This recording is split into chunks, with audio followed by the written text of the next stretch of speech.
नमस्कार दोस्तों, मैं रजनीश कुमार आप सभी का बहुत बहुत स्वागत करता हूं आपके अपने YouTube channel Rajneesh Ramesh official पर। भाइयों, आज हम बात करने वाले हैं लोकसभा क्षेत्र गाजियाबाद के बारे में। लोकसभा क्षेत्र गाजियाबाद के बारे में बात करें तो लोकसभा क्षेत्र गाजियाबाद का इतिहास ज़्यादा पुराना नहीं है, क्योंकि 2008 में देश में हुए परिसीमन के बाद लोकसभा क्षेत्र गाजियाबाद का गठन हुआ और 2009 में यहाँ पर पहली बार लोकसभा का चुनाव हुआ। 2009 में जब लोकसभा का चुनाव हुआ तो भारतीय जनता पार्टी के उस समय के राष्ट्रीय अध्यक्ष आदरणीय राजनाथ जी ने यहाँ से चुनाव लड़ा और उन्होंने जीत दर्ज की। उसके बाद 2014 और 2019 में भारतीय जनता पार्टी के सिंबल पर सेना से रिटायर बीके सिंह जी ने यहाँ से जीत दर्ज की और 2 बार बहुत भारी भरकम जीत दर्ज की। अब यूपी में समाजवादी पार्टी और कांग्रेस के गठबंधन के बाद, इंडिया अलायंस के बाद ये सीट कांग्रेस के पक्ष में है। कांग्रेस पार्टी यहाँ से अपने उम्मीदवार को चुनाव लड़ाएगी। तो बात करते हैं कि 2024 में लोकसभा क्षेत्र गाजियाबाद का मिजाज किस तरफ है। तो मैं पहले बात करूंगा लोकसभा क्षेत्र गाजियाबाद के बारे में। तो गाजियाबाद में 5 विधानसभाएं आती हैं और उन 5 विधानसभाओं पर 2022 में यूपी में हुए विधानसभा चुनाव में किस पार्टी को कितना मत मिला, थोड़ा वहां से समझने की कोशिश करते हैं और फिर हम बात करेंगे कि लोकसभा क्षेत्र गाजियाबाद का जातीय समीकरण क्या कहता है। यदि मैं लोकसभा क्षेत्र गाजियाबाद के बारे में बात करूं तो इसमें आने वाली 5 विधानसभाएं लूनी, मुरादनगर, साहिबाबाद, गाजियाबाद और एक बुलंदशहर जिले की धौलाना विधानसभा आती है। उसके बाद अब हम देखने की कोशिश करते हैं, क्योंकि 2022 में जब विधानसभा का चुनाव हुआ था तो आरएलडी पार्टी, जिसका पश्चिमी उत्तर प्रदेश में एक अलग वजूद है, वो तब समाजवादी पार्टी के गठबंधन में समाजवादी पार्टी और आरएलडी ने 2022 का विधानसभा चुनाव लड़ा था। अब 2024 आते आते दोनों ही पार्टियों की राह अलग हो चुकी है, क्योंकि आरएलडी पार्टी समाजवादी पार्टी के साथ गठबंधन तोड़कर एनडीए का हिस्सा हो चुकी है, यानी वो बीजेपी का सहयोगी दल बन चुकी है। बात करें लूनी विधानसभा की तो लूनी विधानसभा समाजवादी आरएलडी गठबंधन के तहत आरएलडी पार्टी के पास थी और उनके प्रत्याशी ने यहाँ से 1,18,734 मत प्राप्त किए। तो वहीं बीजेपी पार्टी के प्रत्याशी ने 1,27,410 मत प्राप्त किए। बात करूं बीएसपी पार्टी की तो बीएसपी पार्टी के कैंडिडेट को यहाँ पर 25,717 वोट मिले। बात करूं मुरादनगर विधानसभा की तो मुरादनगर विधानसभा भी आरएलडी पार्टी के पास थी और आरएलडी ने यहाँ से 72,195 मत प्राप्त किए। आरएलडी पार्टी के प्रत्याशी को यहाँ पर 72,195 मत प्राप्त हुए। वहीं बात करूं भारतीय जनता पार्टी के प्रत्याशी की तो उन्होंने यहाँ से 1,69,290 मत प्राप्त किए और एक भारी भरकम जीत दर्ज की। बात करूं बीएसपी पार्टी के कैंडिडेट के मिले मतों की तो उन्हें 20,589 मत प्राप्त हुए। साहिबाबाद, जहां से समाजवादी पार्टी के कैंडिडेट चुनाव मैदान में थे, तो उन्हें यहाँ पर 1,08,047 मत प्राप्त हुए। तो वहीं बीजेपी प्रत्याशी को 3,22,882 मत प्राप्त हुए। बात करूं बीएसपी पार्टी की तो बीएसपी पार्टी के कैंडिडेट को 24,136 मत प्राप्त हुए और बीजेपी पार्टी के कैंडिडेट ने यहां से एक बहुत ही बड़ी जीत दर्ज की। बात करूं गाजियाबाद विधानसभा की तो गाजियाबाद विधानसभा में समाजवादी पार्टी के कैंडिडेट को महज 44,668 मत प्राप्त हुए। तो वहीं बीजेपी पार्टी के प्रत्याशी को 1,50,205 मत प्राप्त हुए। बात करूं बीएसपी कैंडिडेट की तो बीएसपी कैंडिडेट ने यहां से 32,691 मत प्राप्त हुए। बात करते हैं आखिरी विधानसभा धौलाना विधानसभा की तो धौलाना विधानसभा पर समाजवादी पार्टी के कैंडिडेट को 1,12,400 मत प्राप्त हुए। तो वहीं बीजेपी पार्टी के कैंडिडेट को 1,25,028 मत प्राप्त हुए। बीएसपी पार्टी के कैंडिडेट को यहाँ पर 32,999 मत प्राप्त हुए। भाइयों, 2022 के जो विधानसभा चुनाव हुए थे तो उन विधानसभा चुनाव में ये पांचों की पांचों सीटें भारतीय जनता पार्टी ने जीती थी।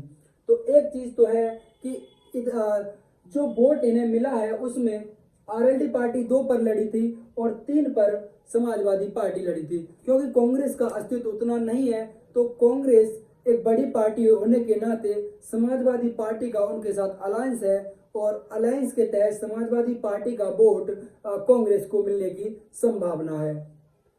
उसी को देखें तो हम पाते हैं कि लगभग 2,90,000 के आसपास मत आप देखेंगे कि आरएलडी पार्टी के पक्ष में गया।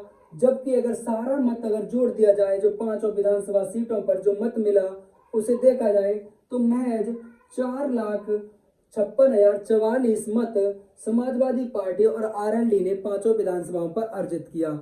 वहीं बात करें हम बीजेपी पार्टी की, तो बीजेपी पार्टी ने यहाँ पर 8,94,815 मत प्राप्त किए, लगभग 9 लाख मत उनके पक्ष में पड़ा। वहीं बात करें बीएसपी पार्टी की कैंडिडेटों की, 5 विधानसभाओं पर जो मत प्राप्त हुआ वो 1,36,172 प्राप्त हुआ।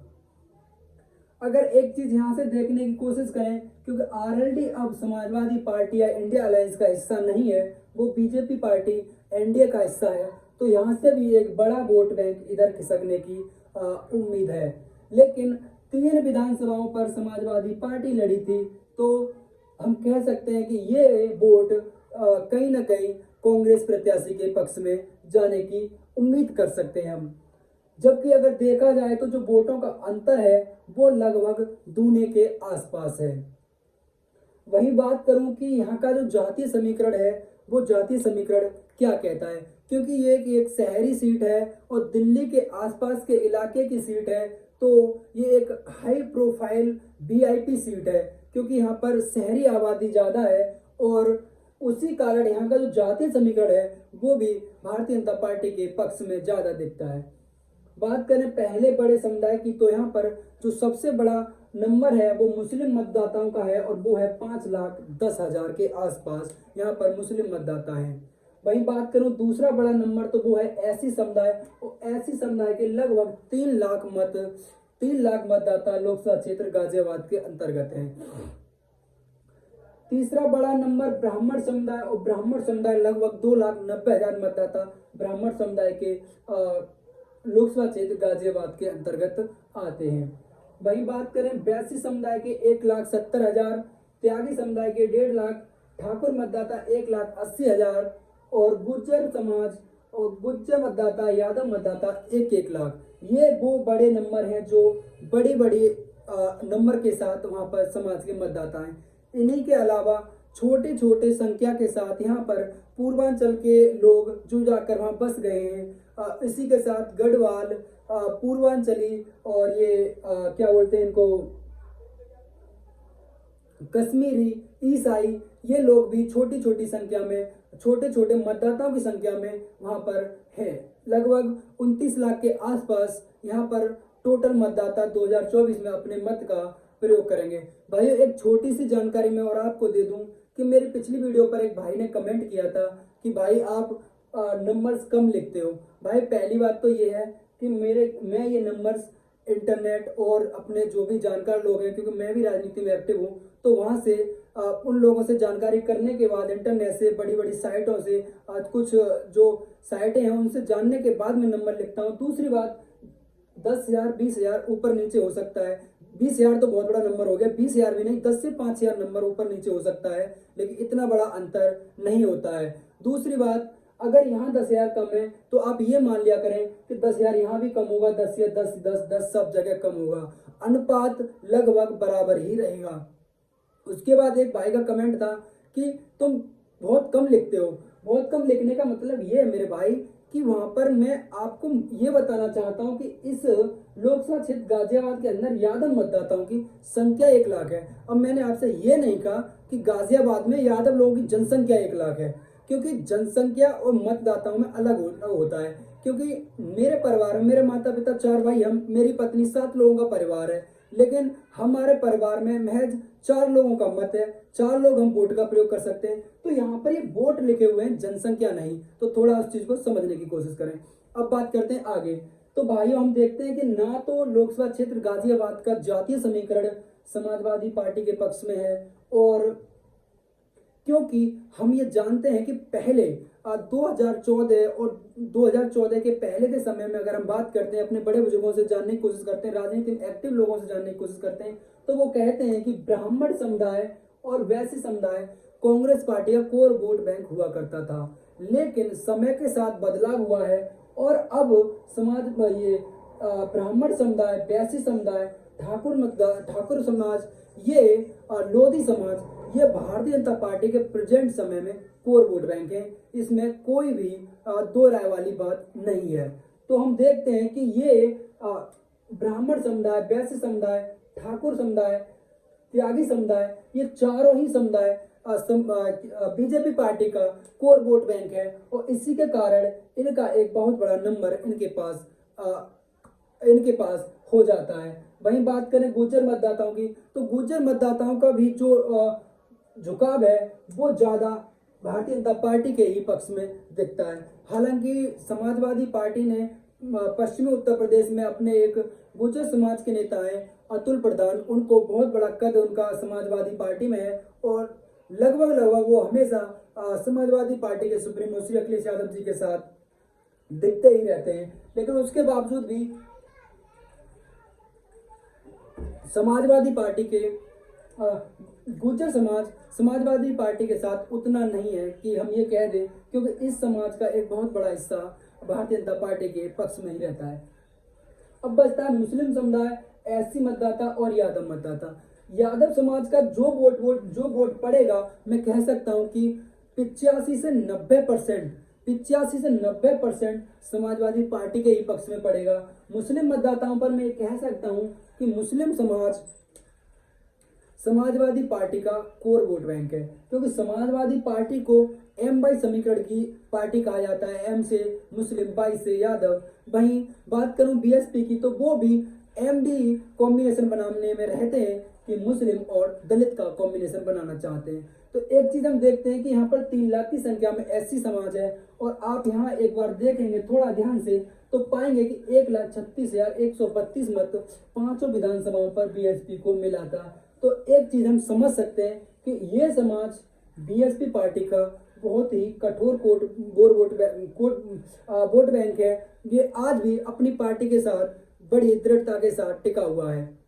तो भाइयों, ये थी वो जानकारी जो ये बयां कर रही है कि इस सीट पर भारतीय जनता पार्टी का पलड़ा भारी है। अब बात करते हैं कि किस पार्टी ने किस समाज से अपने मतदाता रखे हैं, क्योंकि यूपी के चुनाव में जाति एक बहुत बड़ा फैक्टर है। तो यहाँ पर इंडिया अलायंस यानी कांग्रेस पार्टी ने यहाँ पर डॉली शर्मा को 2024 के लिए लोकसभा क्षेत्र गाजियाबाद से चुनाव मैदान में उतारा है। वहीं बात करूं एनडीए, तो एनडीए यानी बीजेपी पार्टी ने यहाँ से अतुल गर्ग को यहाँ से उम्मीदवार बनाया है। जबकि आप पाएंगे कि 2014 और 2019 में यहाँ से बीके सिंह ने जीत दर्ज की और दोनों ही बार उन्होंने 2014 में और 2019 में 5-5 लाख मतों से जीत दर्ज की है। दोनों ही बार उन्होंने 5 लाख के अंतर से जीत दर्ज की है। अब आप इस लाइन से भी समझ सकते हैं कि जो प्रत्याशी 2 बार 5-5 लाख की मतों से जीत दर्ज की है, तो जो लोकसभा क्षेत्र है वहां का जाति समीकरण और वहां के लोग बीजेपी पार्टी के पक्ष में ज्यादा ही हैं। वहीं बात करूं बीएसपी पार्टी की, तो बीएसपी पार्टी ने यहाँ से ठाकुर नंद किशोर को अपना उम्मीदवार घोषित किया है, क्योंकि आपने देखा होगा कि पश्चिमी उत्तर प्रदेश में ठाकुर समुदाय ने और क्षत्रिय समुदाय, राजपूत समुदाय ने इनकी एक पंचायत हुई थी और उसका वीडियो काफी वायरल हुआ था। उन्होंने बीजेपी का पश्चिमी उत्तर प्रदेश में बहिष्कार किया था। उनकी नाराजगी थी कि उनके समाज का किसी भी व्यक्ति को यहाँ पर टिकट नहीं दिया गया। तो उसके चलते बीएसपी पार्टी ने यहाँ से ठाकुर नंद किशोर जी को अपना उम्मीदवार घोषित किया है, क्योंकि इनकी भी संख्या एक बड़े नंबर में है। 1,80,000 लगभग 2 लाख के आसपास ठाकुर मतदाताओं की संख्या है। वहीं बात करें ऐसी समुदाय की, तो 3 लाख के आसपास ये भी हैं, यानी 5 लाख वोट का ये अपना कॉम्बिनेशन बनाना चाह रहे हैं। वहीं बात करें डॉली शर्मा कांग्रेस पार्टी, तो कांग्रेस पार्टी इन्हें तीसरी बार 2009, 2014 और 2014, 2019 और 2024 तीसरी बार अपने प्रत्याशी के रूप में लोकसभा क्षेत्र गाजियाबाद से चुनाव मैदान में रखे हुए हैं। क्योंकि कांग्रेस पार्टी का अगर आज से 10 से 15 साल पहले पीछे का देखा जाए तो ब्राह्मण और वैश्य कांग्रेस पार्टी के कोर वोट बैंक हुआ करते थे। तो उसी का एक मैसेज देने के लिए कांग्रेस पार्टी ने यहाँ से डॉली शर्मा को चुनाव मैदान में अपने प्रत्याशी के रूप में उतारा है। क्योंकि ब्राह्मण समुदाय के भी यहाँ पर लगभग 3 लाख मतदाता हैं। क्योंकि 2,90,000 के आसपास यानी 3 लाख के आसपास ब्राह्मण मतदाता लोकसभा क्षेत्र गाजियाबाद के अंतर्गत हैं।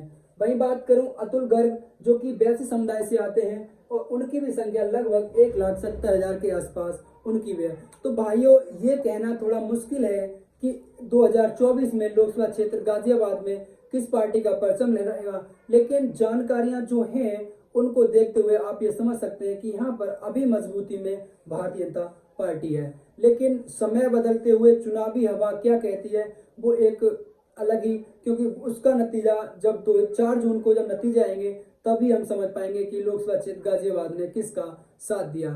क्योंकि राहुल गांधी जी ने भी बहुत मेहनत की है और उनकी मेहनत के चलते क्या ये समाज जो पहले कांग्रेस पार्टी का कोर वोट बैंक हुआ करता था क्या ये पलटेगा, क्या ये वापस कांग्रेस पर भरोसा जताएगा।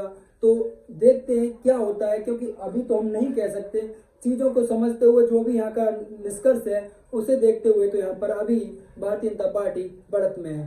तो भाइयों आपसे अब एक छोटा सा निवेदन रहेगा कि वीडियो पसंद आए, जानकारी पसंद आए तो वीडियो को लाइक करें। आपका जो भी कोई सवाल हो मुझे पूछने के लिए, मुझसे करने के लिए, तो आप उसका कमेंट बॉक्स में मुझसे सवाल कर सकते हैं। मैं हर अपने भाई का जो भी मुझसे सवाल करते हैं मैं उनको संतोषजनक उत्तर देने की कोशिश करता हूं।